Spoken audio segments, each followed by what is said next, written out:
जिसे भी यहाँ आने का सौभाग्य प्राप्त होता है उसे 7 जन्मों का पुण्य मिल जाता है। लेकिन इन 1 सालों में यहाँ कितना बदलाव आया है।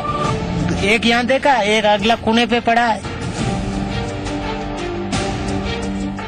पौराणिक मान्यताओं के मुताबिक केदारनाथ के पवित्र धाम को स्वर्ग का द्वार कहा जाता है। कहा जाता है कि जिसे भी यहाँ आने का सौभाग्य प्राप्त होता है उसे 7 जन्मों का पुण्य मिल जाता है। लेकिन 16 जून 2013 को आई तबाही ने केदारनाथ धाम का नक्शा ही बदल दिया। यहाँ मंदिर के अलावा कुछ भी नहीं बचा। हालांकि यहाँ पूजा अर्चना पहले की तरह शुरू कर दी गई है, यात्रा का प्रारंभ कर दिया गया है, लेकिन इन 1 सालों में यहाँ कितना बदलाव आया है, केदारनाथ धाम कितना परिवर्तित हुआ है, ये जानेंगे अपने इस खास पेशकश में।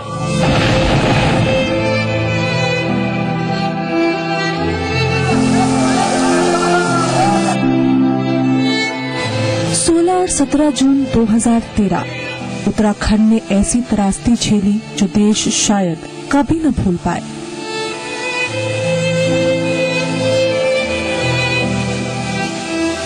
ऐसे में जिन लोगों पर आपदा ने कहर ढाया उनके बारे में सोचिए। उस दिन मंदाकिनी में पानी मानो काल बनकर आया था।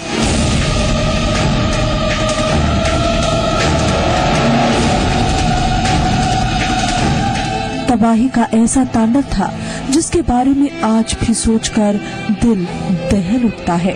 सैलाब में बड़ी बड़ी इमारतें धराशायी हो गई थी। लोग तिनके की तरह नदी के उफान में बह गए थे।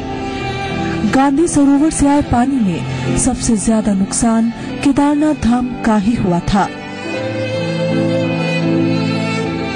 केदारनाथ में हालात डराने वाले थे। 1 साल पहले भी जी मीडिया की टीम ने त्रासदी के बाद का मंजर इस घाटी में देखा था।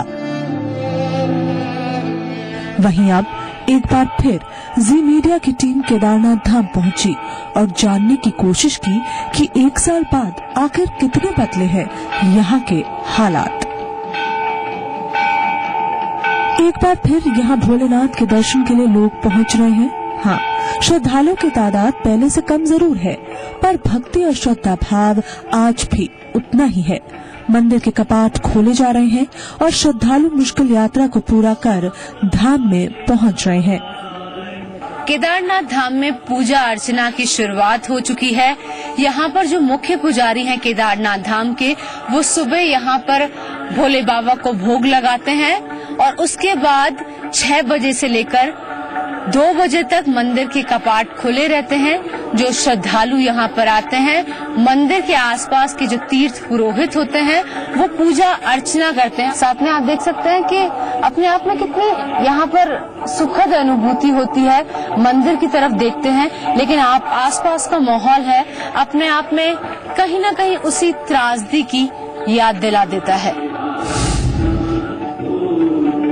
1 साल पहले तक मंदिर के कपाट खुलने पर बाबा के दर्शन के लिए श्रद्धालुओं की करीब 2 किलोमीटर लंबी कतार लग जाया करती थी, पर अब स्थिति पहले 1 साल पहले तक मंदिर के कपाट खुलने पर बाबा के दर्शन के लिए श्रद्धालुओं की करीब 2 किलोमीटर लंबी कतार लग जाया करती थी, पर अब स्थिति पहले जैसी नहीं रही। श्रद्धालु आ रहे हैं, पर पहले के मुकाबले संख्या कम है। शायद 1 साल पहले आई आपदा से लोग अब भी खौफ में हैं। श्रद्धालु पहुंच रहे हैं और पूरे विधि विधान से पूजा अर्चना की जा रही है। मंदिर के बाहर बैठे ये सन्यासी पिछले 35 साल से केदारनाथ मंदिर के द्वार पर बैठे हैं। सर्दी हो या बर्फ गिर रही हो, ये शरीर पर एक भी कपड़ा बिना ओढ़े बाबा की भक्ति में लीन बैठे रहते हैं। इन्होंने पिछले साल आई त्रासदी को भी बेहद करीब से देखा था। श्रद्धालुओं का आवागमन पहले के मुकाबले कम है, पर अब भी देश के अलग अलग राज्यों से लोग यहाँ पहुँच रहे हैं। बाबा की पूजा पाठ में कोई कमी नहीं आ रखा है। श्रद्धालुओं में फिर थोड़ा कमी आ रखा है। इस साल थोड़ा सुविधा कम है। फिर भी कई यात्री सुविधा की बहुत सुविधा होने के बाद भी यात्री दिन भर बढ़ रहा है। फिर एक टाइम वो वैसी हो जाएगी, पहले जैसी मामला बाबा केदारनाथ के दरबार में लोगों की भीड़ बढ़कर फिर प्रारंभ हो जाएगी। महाराष्ट्र से आए 19 लोगों के एक ऐसे ही दल से हमने बात की। केदारनाथ के पवित्र धाम में सुबह सुबह पूजा अर्चना की शुरुआत हो चुकी है। आपदा के बाद भी यहाँ श्रद्धालु आने लगे हैं। कह सकते हैं कि बाबा की भक्ति है, आस्था है, जो इतना कठिन मार्ग करके ये महाराष्ट्र से 19 लोगों का दल पहुंचा है बाबा के द्वार पे। दर्शन इन्होंने कर लिए हैं। आइए जानने की कोशिश करते हैं कि कैसी अनुभूति हुई। अच्छा शंकर जी, आपसे ये जानना चाहूंगी, आपका तो नाम ही भोले बाबा है, शंकर जी, कैसा लगा यहाँ पर? बहुत अच्छा लगा मैडम। बहुत अच्छा लगा। क्या कहना चाहेंगे आप? यहाँ आकर स्वर्ग का ही एक अनोखा ऐसा अनुभव हो जाता है। और ये थोड़ा पिछले बरस में जो हुआ है उसका थोड़ा दुख भी होता है, लेकिन मंदिर आने के बाद ऐसा लगता है कि आप जैसे स्वर्ग में आए हैं। तो ये सब करने वाला भगवान ही है और डरने की क्या जरूरत है। अच्छा ये बताइए, यात्रा थकी नहीं आप? और अभी भी बिल्कुल चुस्त दुरुस्त लग रही है भोले बाबा की। अच्छी थकी नहीं हूँ मैं। नहीं? कैसा लगा पूजा अर्चना करके बाबा की? अच्छा लगा। अच्छा क्या कहना चाहेंगी? थोड़ी सर्दी लग रही है? हाँ सर्दी। और बाबा के दर्शन करके वो सारी सर्दी निकल गई है। अच्छा आप कुछ कहना चाहेंगे? अपने आप में यहाँ आके सच में ऐसा लगता है कि स्वर्ग में आ गए। हालांकि जो पिछले साल हुआ उसका कहीं न कहीं दिखाई भी देता है। अच्छा है कि सबसे पहले बात यह है कि यहाँ पर किस्मत वाले आते हैं, जो भगवान को चाहते हैं वही लोग यहाँ पहुँच जाते हैं। सच में यहाँ आने का जो व्यक्ति को सौभाग्य प्राप्त होता है उसे कहा नहीं जा सकता। अच्छा आपको हिंदी आती है? नहीं? अच्छा देखिए महाराष्ट्र का दल है। अच्छा इनको हिंदी आती है, इनसे बात करना चाहेंगे। अच्छा आगे थोड़ा सा आ जाइए, क्या कहना चाहेंगे? सुबह सुबह ही आपने दर्शन कर लिए बाबा के। सबसे मेरे ख्याल से पहला ही नंबर लगा रखा था, यहाँ भी चढ़ाई में भी सबसे पहले आए और बाबा के दर्शन भी सबसे पहले। ये भगवान की कृपा है। और भगवान ऐसा लगता है कि ये सच्चा भगवान है। ये लोग अंधश्रद्धा कहते हैं, लेकिन ये सच्चा भगवान है। ये देखो मंदिर। ये बताइए, एक साल पहले जो इतनी ज्यादा तबाही आई उसमें आपके हौसले थोड़े से, आपको डर का एहसास हुआ कि कभी इस बार भी ना कुछ भगवान है तो डर नहीं। तो एक बार एक साथ जय भोले बाबा की बोलेंगे आप सब? जय भोलेनाथ बाबा की जय, केदारनाथ महाराज की जय। तो आप देख सकते हैं कितना ज्यादा यहाँ आस्था है, भक्ति है। और जो भी कुछ पिछले साल हुआ उस सबसे परे ये जो भक्तगण है लंबी चढ़ाई करके आए हैं, लंबी यात्रा करके आए हैं, लेकिन अपने आप में कह सकते हैं कि भोले के दर्शन करके वो पूरी थकान, वो पूरी जो एक तरह से परेशानी हुई, अपने आप छूट मंतर हो गई। केदारनाथ धाम में एक बार फिर पूजा अर्चना की शुरुआत हो चुकी है, लेकिन आज भी बीते साल की त्रासदी के निशान धाम के हर कोने में देखने को मिल जाते हैं। कुछ ऐसी भी तस्वीरें हमारी टीम के सामने आई जिन्हें देखकर कोई भी दंग रह जाए।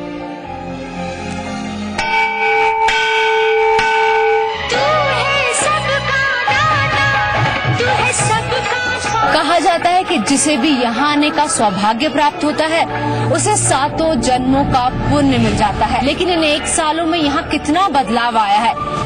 एक यहाँ देखा, एक अगला कोने पे पड़ा है।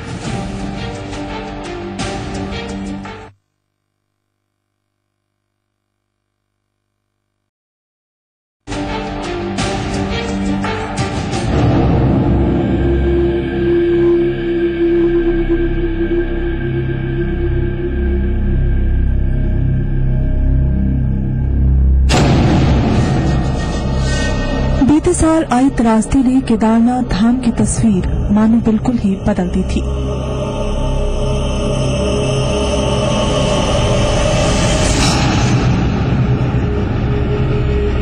ये पूरा क्षेत्र मानो उजड़ गया था। ऐसे में उम्मीद थी प्रशासन से, ताकि एक बार फिर इस क्षेत्र में वही रौनक लौट आए जैसे हुआ करती थी।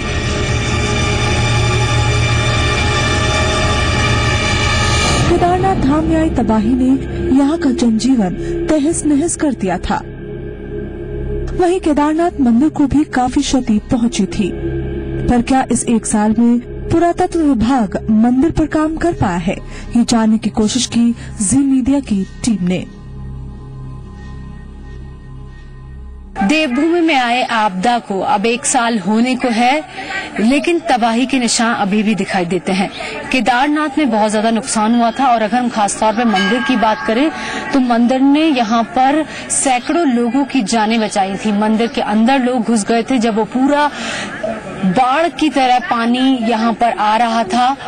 और देख सकते हैं आपका जो मंदिर का पश्चिमी द्वार है उसे बदला गया है, ये काफी हद तक टूट गया था। इससे मंदिर के अंदर पानी घुस रहा था। पुरातत्व विभाग ने पुराने दरवाजे की तरह इसे लगाया गया है। हालांकि पुराना दरवाजा आप उधर देख सकते हैं वहां पड़ा हुआ है, इस तरह का था, उससे मिलता जुलता, उससे जो नक्काशी उस पे की गई थी, उस पे जो काम था उससे मिलता जुलता ये दरवाजा लगाया गया है। लेकिन इतना है कि इस आपदा में मंदिर को भी काफी नुकसान हुआ है। कई शिलाएं हैं मंदिर की जो हिल चुकी हैं। करीब 11 सीढ़ियां होती थी, उस पे ऊपर चढ़ के जाके ही मंदिर तक पहुंचा जाता था। यहाँ पर देख सकते हैं कि मलबा है, अब लग नहीं रहा है कि इतनी ऊंचाई पे रहा होगा मंदिर। इधर भी मैं दिखाना चाहूंगी कि कुछ ऐसे हिस्से हैं मंदिर के जो पुराने हैं। कुछ ऐसी मूर्तियां आप देख सकते हैं कि यहाँ पर टूटी हुई रखी हैं। शायद 1 साल में ये दुखद है कि पुरातत्व विभाग ने यहाँ पर ध्यान नहीं दिया। करने को चाहे तो बहुत कुछ कर सकती थी। पश्चिमी हिस्से में देख सकते हैं कितना ज्यादा अभी भी मलबा यहाँ पर मौजूद है, इसे हटाया जा सकता था। शायद थोड़ा सा ये लगता है कि उनका जो जोर था यात्रा को चलाने पर था। बड़ी बड़ी शिलाएं और यहाँ पर मलबा अभी भी देखने को मिलता है। मैं पीछे की तरफ दिखाती हूँ जहाँ पर ऐसा भी हिस्सा है जहां से जो मंदिर के कुछ पत्थर लगे थे वो इस बाढ़ में बह गए, उस हिस्से को भी आपको दिखाते हैं। इधर का भाग मंदिर का पूर्वी हिस्सा है और आप देखेंगे कि यहाँ पर द्वार का जो है ये काफी शिलाएं हिल चुकी हैं, ये बाढ़ में बही होंगी। ये पूरा हिस्सा है टेम्परेरी शिला।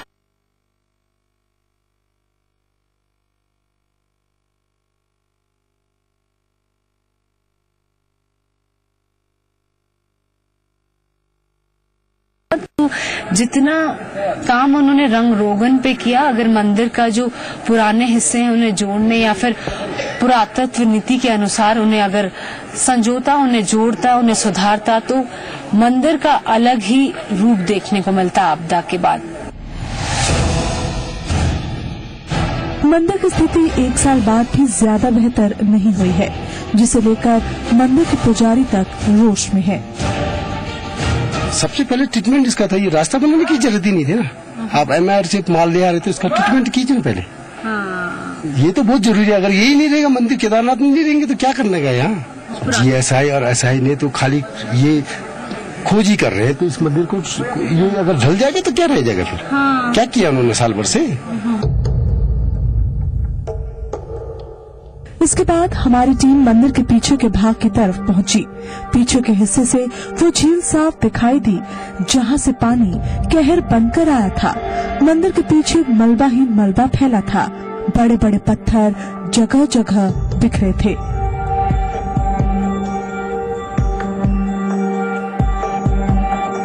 इसके बाद हमारी नजर एक विशाल पत्थर पर पड़ी जो मंदिर के नाप के आधे के बराबर है। लोगों का मानना है कि इस विशाल शिला ने मंदिर की रक्षा की थी। पानी के बहाव को इस शिला ने ही 2 हिस्सों में मोड़ा था।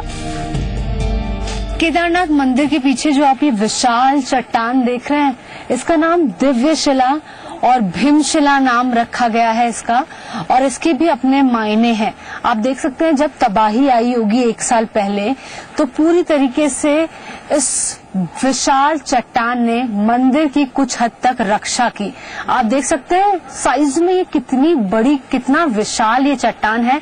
सामने से पूरा वो पानी आया होगा जो जलजिला पूरा तबाही के रूप में, और वो 2 हिस्सों में डिवाइड हो गया और कहीं ना कहीं पानी का जो फोर्स था उसे कुछ हद तक इस पत्थर ने बहुत ज्यादा बचाया, और यही कारण है कि पीछे का हिस्सा अभी भी सुरक्षित है मंदिर का। हालांकि हमें चट्टानें देखने को मिलती है, वहां देख रहे हैं वहां जो पूरा मलबा नीचे गिरा है वही हिस्सा है जहां से पूरा पानी आया होगा, और यहाँ से वो 2 हिस्सों में डिवाइड हो गया।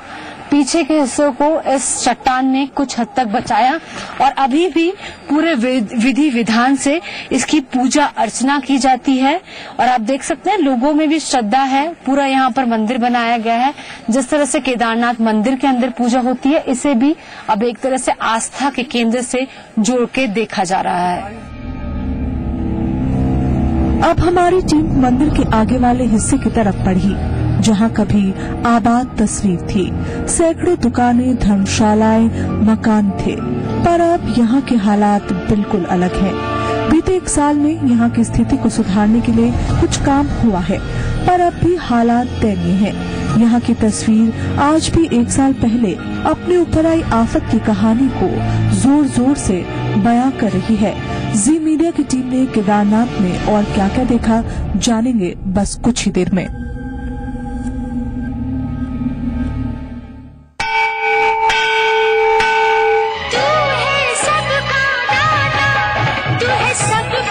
कहा जाता है कि जिसे भी यहाँ आने का सौभाग्य प्राप्त होता है उसे 7 जन्मों का पुण्य मिल जाता है। लेकिन इन 1 सालों में यहाँ कितना बदलाव आया है। एक यहाँ देखा, एक अगला कोने पे पड़ा है।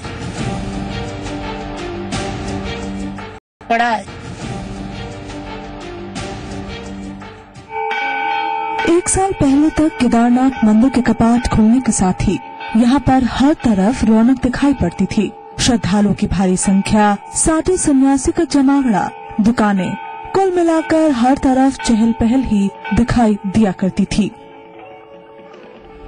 लेकिन आज की तस्वीर पहले से एकदम अलग है।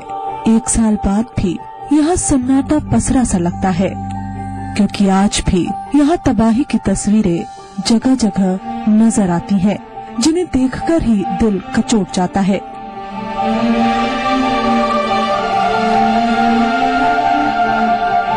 टूटी फूटी जर्जर धर्मशालाएं, कपड़े लत्ते, जूते, सामान अब भी यहाँ फैला हुआ है। हैरानी होती है कि 1 साल हो गया, पर आज भी नरकंकाल यहाँ देखे जा सकते हैं।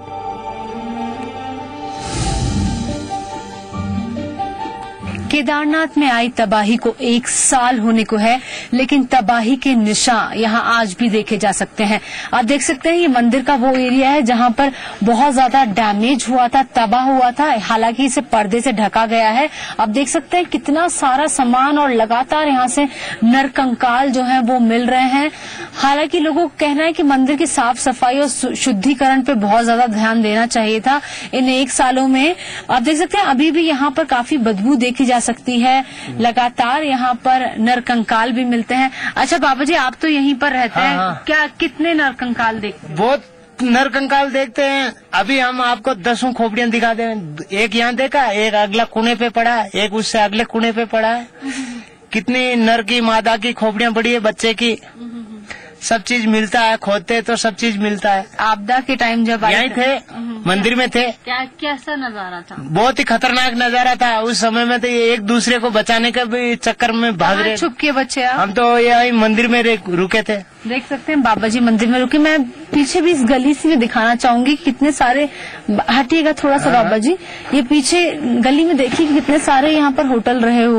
होटल है, गेस्ट हाउसेस थे। मलबा भी पड़ा है, रजाई, गद्दे, जूते, अलग अलग सामान यहाँ पर बिखरा पड़ा है। थाली दिखती है यहाँ पर। मतलब कितना ज्यादा यहाँ पर चहल पहल वाला माहौल होगा, अंदाजा लगाया जा सकता है। पीछे का हिस्सा देखिए, ये वो हिस्सा है जो बहुत ज्यादा डैमेज है, जो पूरा पानी आया बिल्कुल फ्रंट में ही ये हिस्सा पड़ता है, इसलिए इसका नामो निशान बिल्कुल खत्म है। केदार धाम में कई जगह आज भी मलबे से तेज दुर्गंध आती है। लोगों को आज भी ये गम सताता है कि जो काम 1 साल में केदारनाथ धाम में हो सकता था वो नहीं हो पाया। अभी गवर्नमेंट के पास सबसे पहले क्या है, जब मंदिर रहेगा, मंदिर के अस्तित्व को बहुत खतरा है। मंदिर रहेगा तो तब जाके ये संस्कृति रहेगी। मंदिर नहीं रहेगा तो अभी मंदिर के पीछे का कोई भी ट्रीटमेंट, उसपे कोई एक पत्थर इधर का उधर नहीं हुआ है। केदारनाथ धाम में आज भी चारों तरफ सिर्फ बड़ी बड़ी चट्टानें दिखाई देती हैं। इन 1 साल में सरकार ने मंदिर में पूजा शुरू करवा दी है, यात्रा शुरू करवा दी है, लेकिन अब सबसे बड़ी चुनौती यहाँ आकर लगती है कि जो बड़े बड़े पत्थर और ये मलबा है, इन्हें आखिर कैसे हटाया जाए, क्योंकि जब तक इसकी पूरी तरीके से सफाई नहीं होगी वो रूप केदारनाथ धाम को नहीं मिल पाएगा जो पहले देखने को मिलता था। बहुत बड़ी चुनौती है क्योंकि अपने आप में विशाल चट्टाने हैं, बड़े बड़े होटल रहे होंगे, आप देख सकते हैं मलबे में बिल्कुल ध्वस्त हैं, डेंजर लिख दिया गया है और पूरी तरीके से ये एरिया वो है जो सबसे ज्यादा हिट हुआ होगा। सामने से जब पूरा पानी का सैलाब आया होगा तो देख सकते हैं कितनी चट्टाने साथ साथ आई हैं। अभी बिल्कुल भी इसको हालांकि हल्का साफ सफाई करके मंदिर तक जाने का रास्ता बनाया गया है, लेकिन इन्हें अभी भी हटाया नहीं गया है। अब देखते हैं कि आखिर ये चुनौती भरा कार्य प्रशासन कैसे करता है, क्योंकि जब तक ये बड़ी बड़ी चट्टाने और ये मलबा नहीं हटेगा मंदिर का वो स्वरूप नहीं मिलेगा।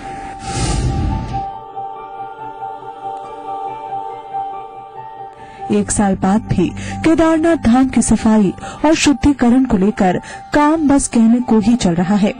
धाम को पहले जैसे स्वरूप में लाने के लिए कोई ठोस नीति दिखाई नहीं देती। प्रशासन के अधिकारी अब भी सरकार की ठोस नीति और हरी झंडी की प्रतीक्षा कर रहे हैं। सरकार से जो भी निर्देश होते हैं, अभी इसमें कोई ऐसा निर्देश नहीं है कि क्या होना है। अभी हमारी जो रिपोर्ट जाएगी तो गवर्नमेंट के स्तर पे ही इसमें उच्च स्तर से जो भी निर्णय होता है, यहाँ की जो भी रिपोर्ट आती है, जो भी उच्च स्तर की जो यहाँ कई वैसे जो विशेष जांच दल आए हैं, तो उनकी जो रिपोर्ट जाएगी उसके ऊपर गवर्नमेंट जो भी अध्ययन करके क्या निर्णय लेती। केदारनाथ धाम की मौजूदा हालत देखकर पिछले साल का खौफनाक मंजर सामने आ जाता है। चारों तरफ खंडहर हुए भवनों पर सरकार ने 1 साल बाद मार्किंग की है। इसी सिलसिले में वहां के 59 भवनों को गिराने की सिफारिश भी की गई है। पिछले साल आई भीषण प्राकृतिक आपदा में सर्वाधिक प्रभावित हुए इन भवनों को अत्यंत खतरनाक श्रेणी का बताया गया है। केदारनाथ में 182 भवनों को पूर्णतया या आंशिक रूप से खतरनाक पाया गया है। अत्यंत खतरनाक भवनों पर लाल स्याही से निशान लगाया गया है, जबकि खतरनाक भवनों पर काली और कम खतरनाक भवनों पर नीली स्याही से निशान लगाया गया है। तो इसमें ये देखना है कि गवर्नमेंट को की जो वेरी डेंजरस है उसको शायद ये भी हो सकता है उनको जो कंस्ट्रक्शन है वो ध्वस्त किया जाए। एक साल बाद भी हालात में ज्यादा फर्क दिखाई नहीं पड़ता। आज भी आंखों में एक तरफ 1 साल पहले आई त्रासदी का दर्द दिखता है, तो वहीं उन्हीं आंखों में धूमिल पड़ती एक उम्मीद भी है कि उन्हें मदद के वो हाथ मिलेंगे जिनसे उनकी जिंदगी में एक बार फिर खुशहाली लौटे, एक बार फिर केदारनाथ धाम में पहले की ही तरह खूबसूरती लौट आए। केदारनाथ धाम में 1 साल पहले आई आपदा के बाद भी इस धाम में भक्ति का सैलाब देखने को मिल रहा है। कम ही सही, लेकिन श्रद्धालु बाबा के दर्शन के लिए आ रहे हैं। लेकिन कुल मिला के यहाँ देखा जाए तो अगर मंदिर परिसर में साफ सफाई, शुद्धिकरण और मंदिर की सुरक्षा में ज्यादा ध्यान दिया होता तो इस प्रशासन की इस पहल में 4 चांद लग जाते। केदारनाथ से कैमरामैन रवि के साथ शिल्पा पुंडीर, जी मीडिया।